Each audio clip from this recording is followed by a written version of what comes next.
স্বাধীনতার যে মূল প্রতিপাদ্যকে সামনে রেখে বিজয় অর্জিত হয়েছিল তা ছিল আত্মমর্যাদা অধিকার, রাজনৈতিক অধিকার, অর্থনৈতিক মুক্তি, সামাজিক ও সাংস্কৃতিক স্বাধীনতা, সাম্য ও ন্যায় বিচার। কিন্তু পরিতাপের বিষয়, স্বাধীনতার সবচাইতে বড় স্টেক হোল্ডার দাবিদার পতিত স্বৈরাচার স্বাধীনতার পর যখন 1972 সালের 12ই জানুয়ারি সরকার গঠন করে, তখন থেকে পরে 4 বছরে এই বাংলাদেশকে একটি বদ্ধভূমিতে পরিণত করেছিল। মানুষের সকল ধরনের অধিকার, রাজনৈতিক, সামাজিক, সাংস্কৃতিক এবং ন্যায় বিচারের অধিকার তারা বলণ্ঠিত করেছিল।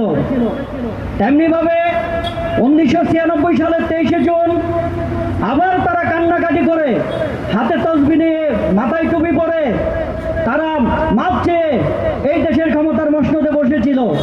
কিন্তু আমরা দেখেছি মানুষের ধর্মীয় স্বাধীনতা, রাজনৈতিক স্বাধীনতা তারা হরণ করেছিল। আমরা তখন দেখেছি কুকুর